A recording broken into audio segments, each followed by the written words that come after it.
right, good morning and welcome to the big story on Daybreak Live, where we interrogate the issues shaping governance, power and public trust in Nigeria. Today we examine a debate that sits at the crossroad of law, politics and democracy. As the Economic and Financial Crimes Commission steps up its actions, questions are being raised about motive, timing and targets. Are these prosecutions purely about accountability, or are they tools in a wider political context? This morning, on the big story, we'll talk about the EFCC against the opposition. Is anti-corruption war political, or it's just a tool by the government to get some things done? And joining us is Amuda Musibodi, a public affairs analyst and a good governance advocate. So will be joining me to make sense of this particular topic this morning. And Samson Balogun is my name. The Economic and Financial Crimes Commission, EFCC, was created to confront one of Nigeria's deepest challenges, systemic corruption. Over time, it has become one of the most powerful institutions in the country, with the authority to investigate arrests and prosecute public officials. Yet, with that power comes intense scrutiny. Across political cycles, allegations of selective prosecution and witch hunting have followed the EFCC. Opposition figures often complain of sudden arrests, prolonged detentions, and highly publicized court appearances, sometimes coinciding with election seasons or moments of political tension. Former governors, ministers, and party leaders have frequently found themselves in the EFCC's net or spotlight, whichever way you want to call it, shortly after falling out with the political establishment. Adding to public suspicion are cases where politicians facing corruption allegations defect to the ruling party, only for investigations to slow down or stop, charges to be reviewed, or files to go cold, while the EFCC insists that evidence, not politics, guides its actions. The optics have continued to raise eyebrows. Courts have also at various times cautioned against media trials and procedural excesses, underscoring concerns about due process and the presumption of innocence. Yet, defenders of the agency argue that corruption networks are sophisticated, legal delays are inevitable, and political actors often hide behind claims of prosecution to evade justice. This brings us to a critical national dilemma.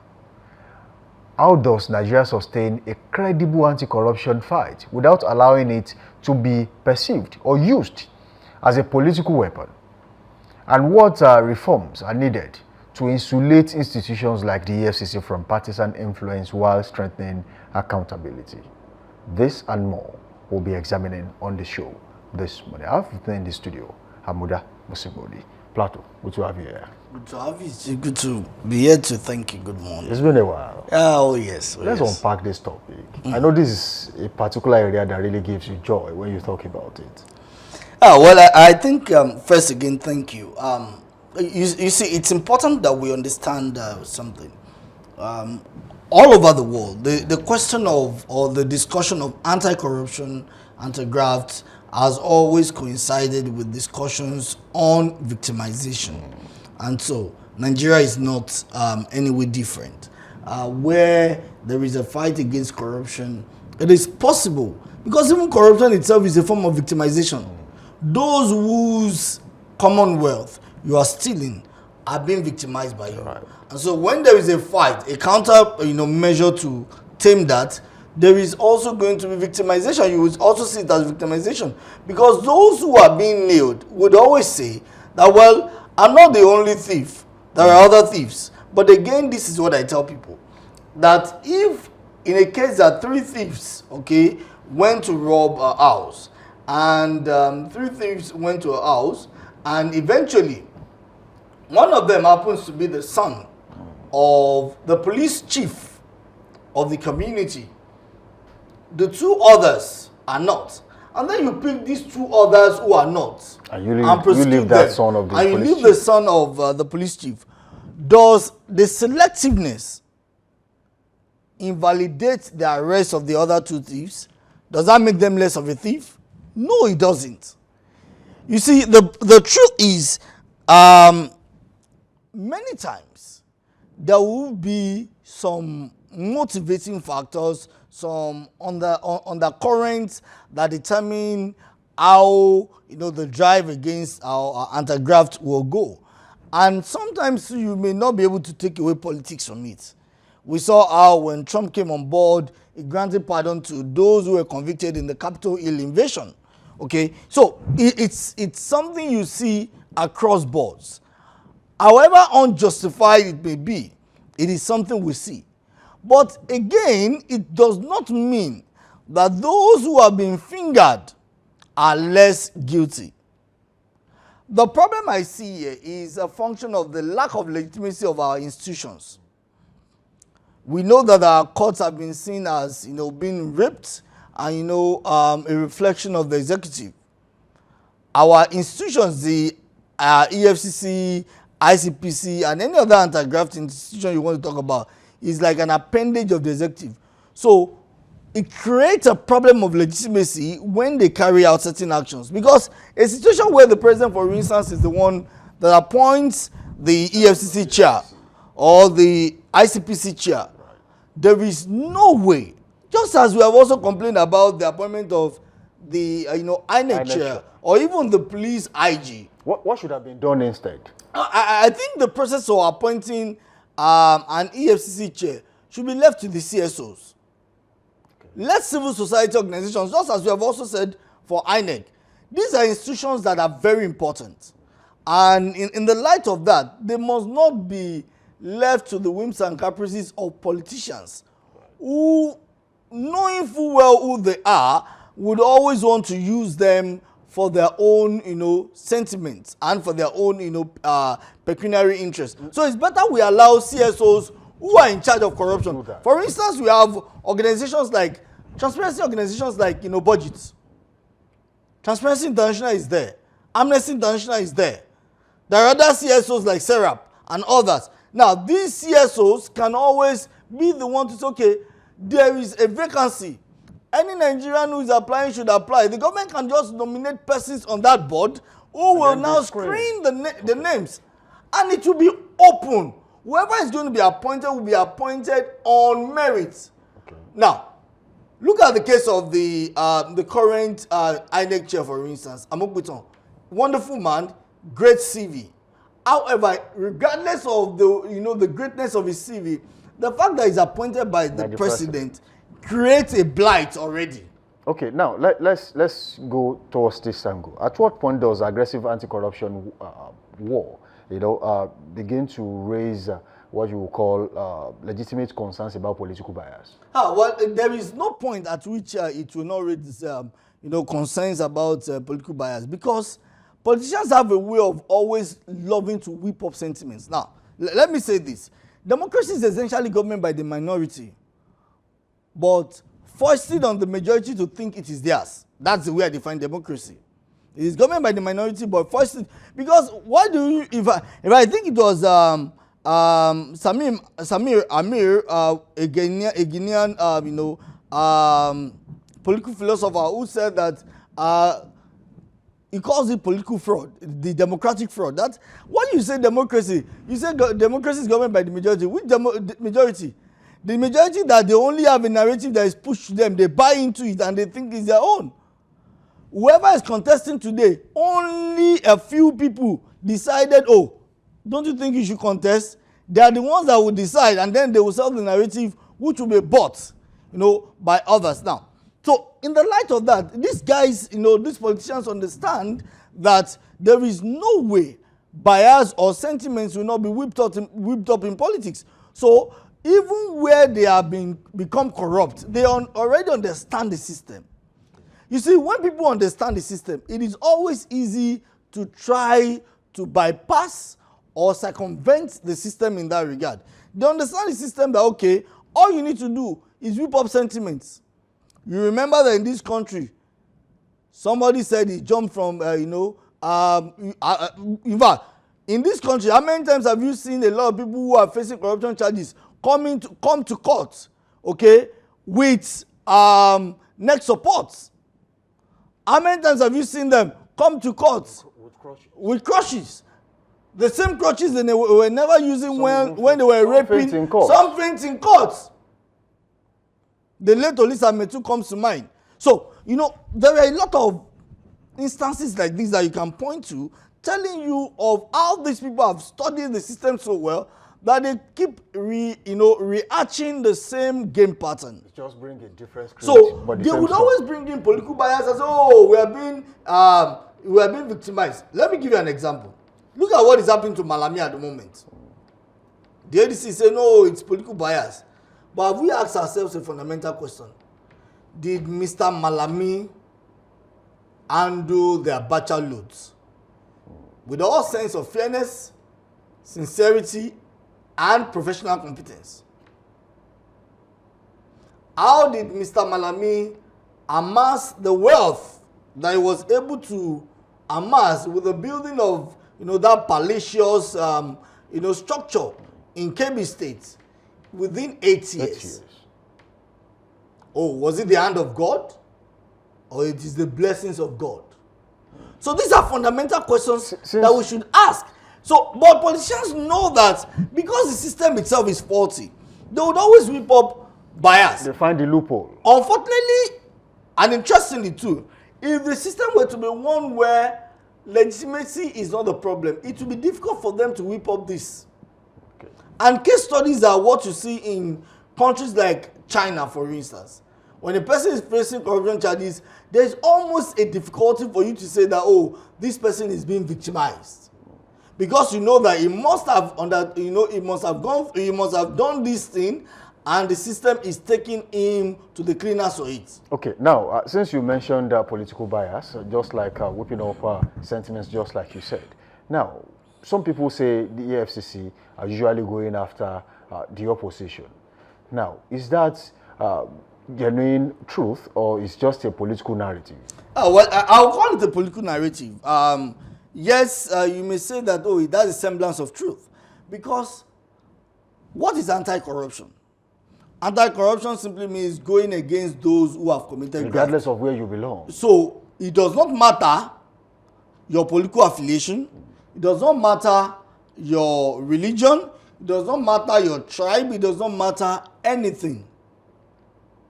What matters is that you have been found on the wrong side of the law and you have to pay for it. So that is the most important thing. So I'm less concerned about the place of the political affiliation of the individual, because he is not even a victim. He is the one that has made the system a victim. So the political affiliation of Malami did not matter when he was raping Nigeria. The political affiliation of a person like, the yam eater. But it does matter during prosecution. It matters during prosecution. That takes us to former Minister of Labour, Chris Ngige. He is currently a member of the APC. For a large part of December, he was in prison.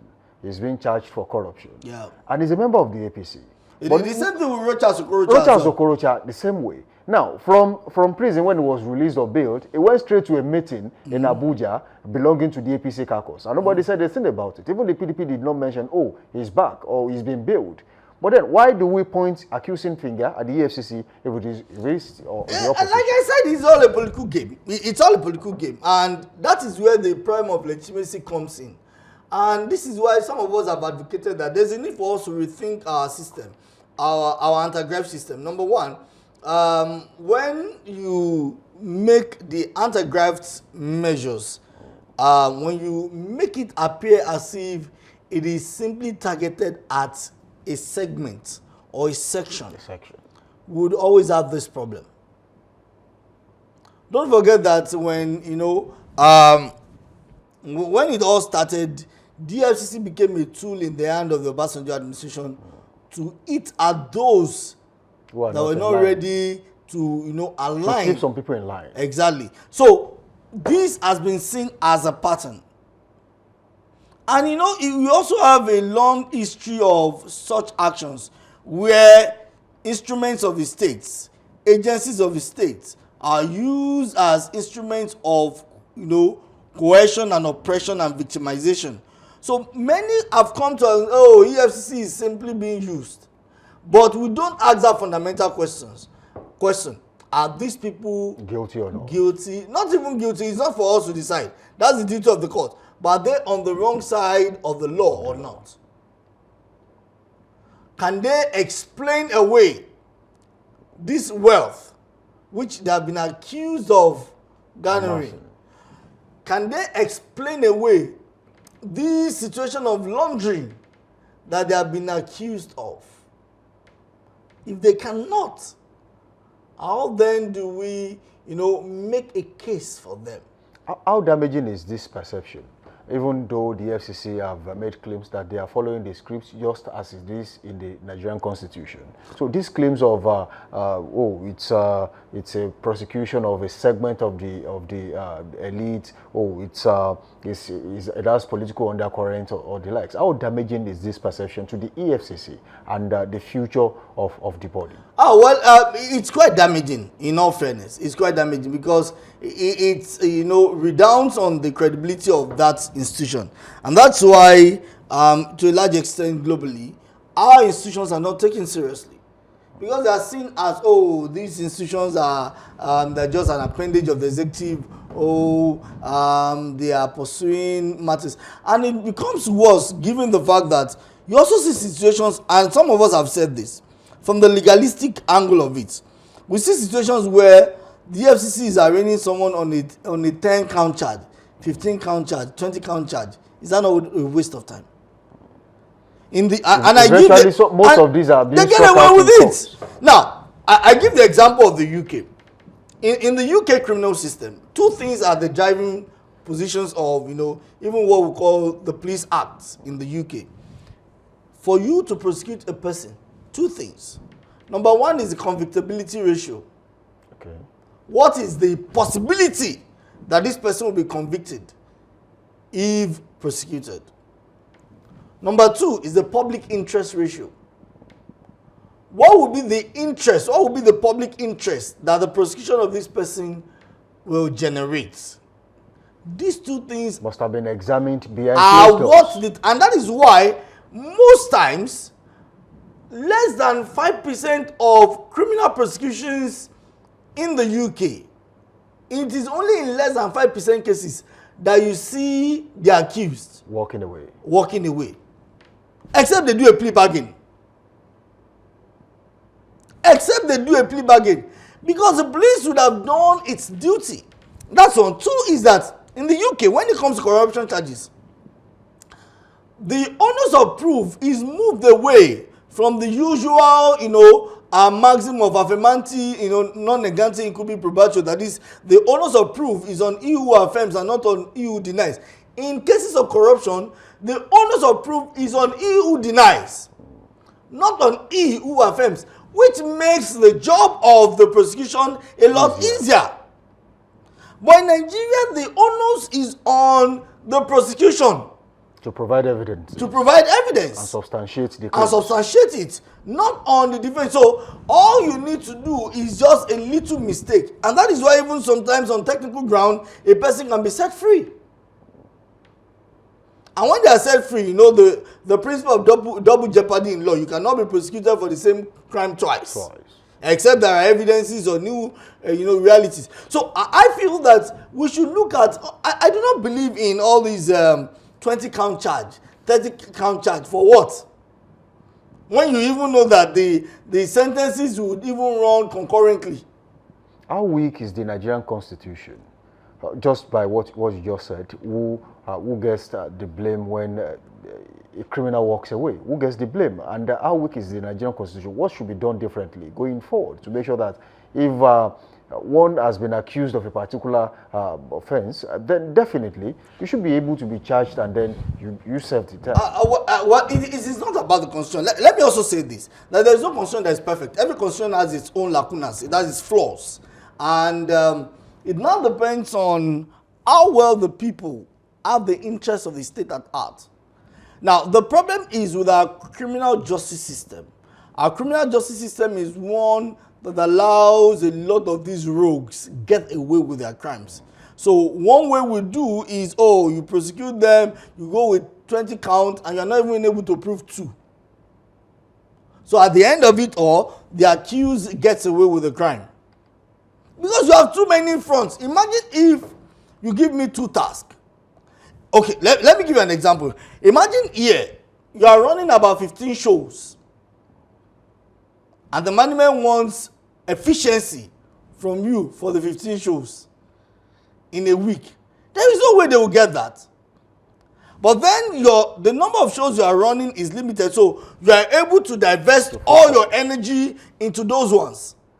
There is nothing stopping us from having 3 or max 4 count charge that you will, exert all your strength on and be able to prove in court. Then what is the public interest ratio? Oh, if we proceed, because again, in Nigeria, one of the things that allow crime to fester globally is lack of consequence. Go and look at all these, reprisal attacks that we keep having. Go and check. It is because one person carried out an attack and there were no consequences. So the victim now feels, oh, really? So he carries out the reprisal. And the chain continues like that. Because now, if you now want to hold the new aggressor, who was once a victim, he becomes oppressed. Because you fail to hold the old aggressor, who is now a victim, responsible for what he did. So when we do not have that situation of ensuring consequences, that there are consequences for action, why do you think people steal in Nigeria? So when there are no consequences to action, it makes it a lot easier. And let me also say this: this is a theory I've been proposing for the past 5 years. It is a waste of the state's resources to sentence any politician who has been found guilty of graft to prison. You know why?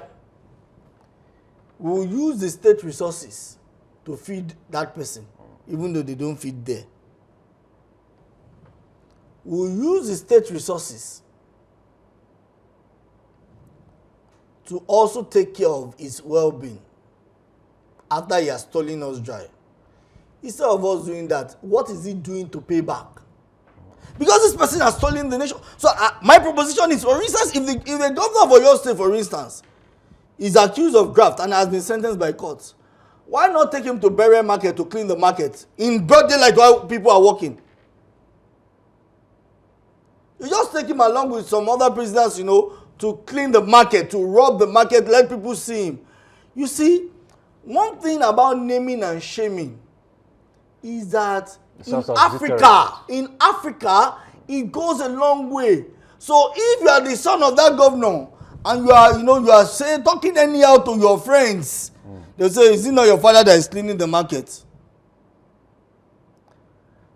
So the one who is now the governor, when he's misbehaving, his children will tell him, Daddy, see, did you see former governor so? If a local government chairman, for instance, let's say the local government chairman of, say, Oluyole, for instance, take him to a populated market or a populated street, let them do the work and pay back. You see, community service is all over the world. People are no longer talking about a holding sentence any longer, where you keep someone in prison. It's not serving any interest. Wasting away. Okay? It's not serving any interest. But do give them, they can even be coming from their houses. In fact, let them bring a convoy to bring them. That's their headache.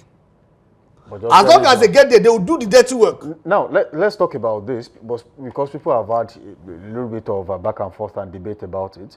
Let's talk about full restitution and plea bargain. Some have said plea bargain is usually more or less like a shortcut for criminals to get away with things they have done in the past. So, what's your stand about plea bargain and full restitution? I think we need to understand what the whole idea of plea bargain in the first place. The idea of a plea bargain is, okay, I have stolen this. It does not mean you will not do full restitution. It's only in Nigeria that you see that nonsense. Okay. Where a person is doing plea bargaining and then he steals he 100 now million and keeps says, part of it. I have 20 million. No! Plea bargain essentially is to reduce sentence. Okay. Oh, because for instance, globally, where the accused, pleads guilty, his sentence is expectedly going to be reduced compared to someone who pleaded not guilty and is found guilty by the court or or by the judge and the jury. So it saves the time because you are saving the time of the court will also pay you back by saving its time to have pleaded guilty, to have pled guilty. Now, when you are pleading when you are engaging in plea bargaining is simply saying, oh, well, I'm asking for clemency, I've done this, but it should not in any way stand in the place of full restitution. Whatever it is that person has amassed within that period with that thing, whatever result it is, whether it has yielded any result, must be taken from that person. Where and when you do not make full restitution because a person has made plea bargaining, every one of us will do plea bargaining. So all I know is that, okay, all I need to do is steal 1 trillion, and then I can plea bargain maybe 600 billion. I'll pay my lawyer maybe 50 billion. I have something. It's a good business. So where is the place of deterrence, which is one of the major reasons of criminal prosecution? How does that deter others? Should cross-carpeting, defection, have anything directly or indirectly to do about corruption prosecution? What you can Judging cross-carpet. by what a former chairman of the APC said, that once you have moved to a particular party, your sins are forgiven. It's also because of that institutional gap and institutional break, that we talked about. What has the business of? Because that only has to do with the executive. It has nothing to do with the judiciary. So what should be the business of the judiciary with the fact that you cross-carpeted? If you defected from one party to the other, that's your headache. It does not stop your criminal prosecution. So if the criminal prosecution is going on or goes on independently of the executive arm, this will not even be an issue. If you like, don't just defect from one party to the other. Defect from your house to the house of the president. It will not change a thing. But because we know that the EFCC chair is just a call away from the president, the vice president, the wife of the president, or even the son of the president. Because we know the ICPC's chair is just a call away from the president, the vice president, the chief of staff,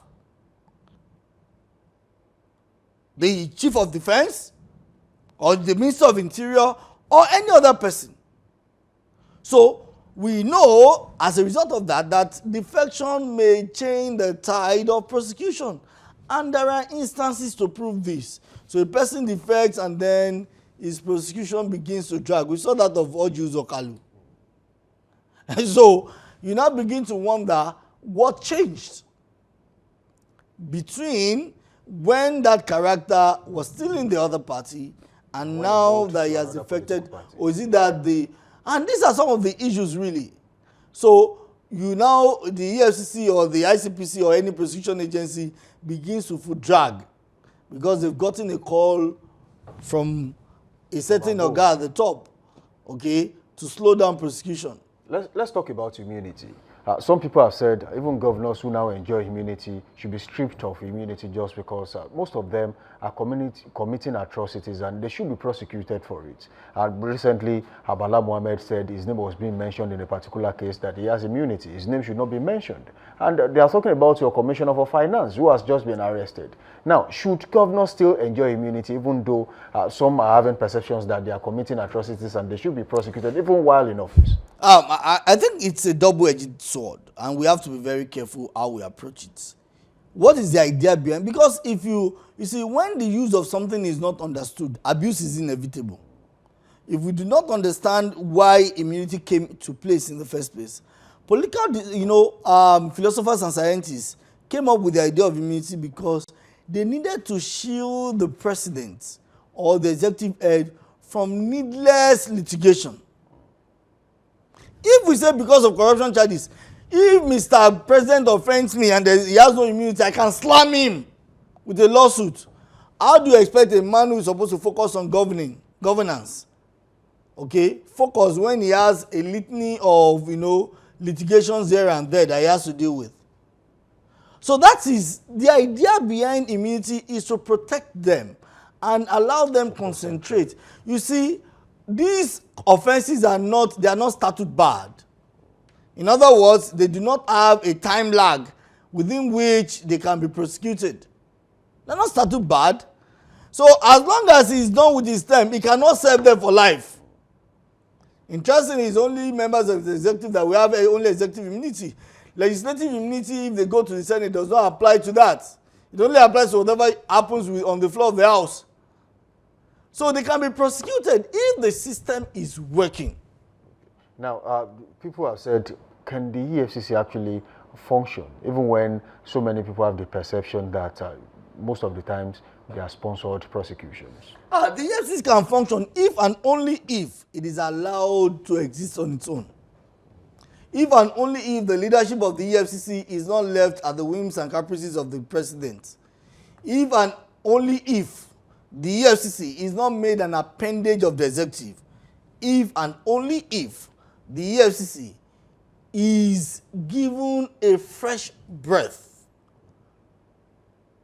to be treated as an agency, an institution that exists solely for the interests of the state and whose chairman is answerable to the National Assembly. Not the Senate President.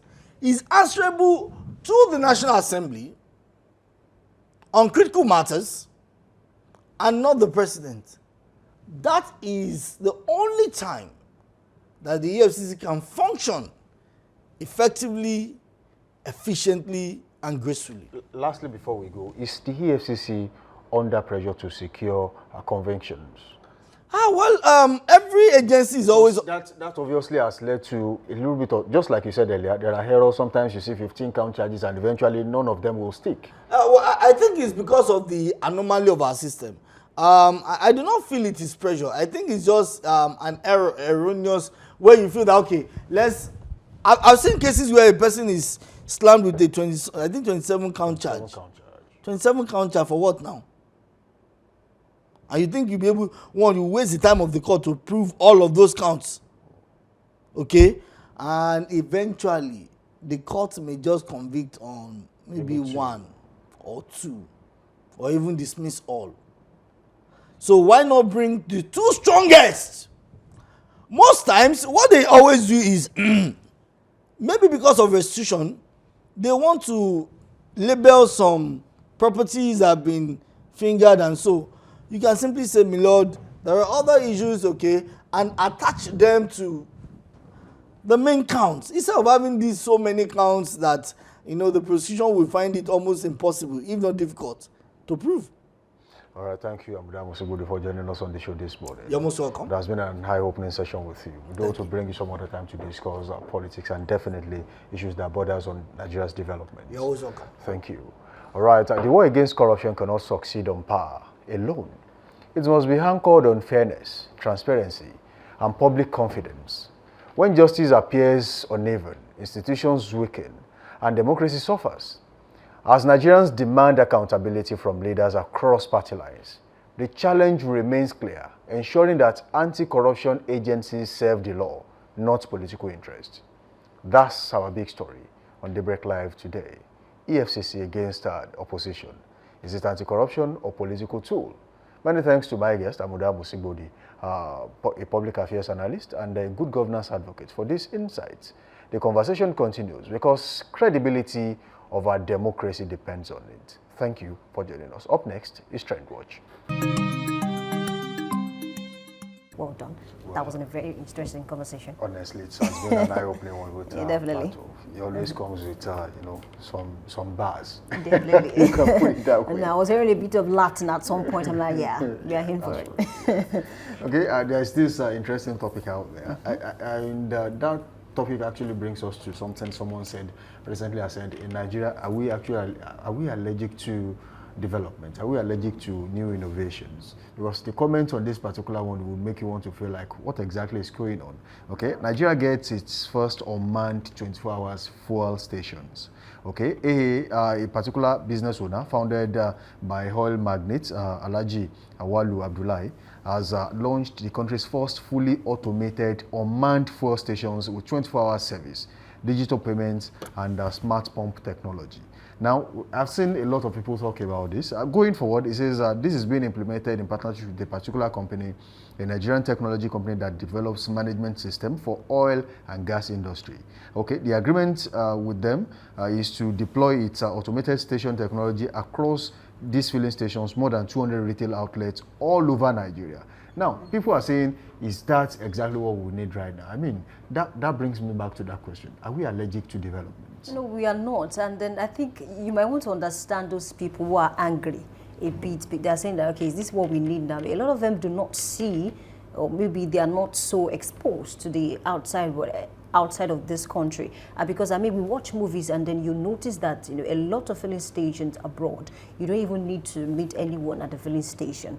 I mean, you fill your tank, you insert your card, and you go. Leave. No unnecessary, you know, delay when you are trying to, you know, get fuel. So it's a problem, because I mean, if people are not really seeing that this is a good one. I mean, even before all of this, I mean, hundreds of years back, I mean, that is what, you know, our forefathers and our mothers, you know, enjoyed back then.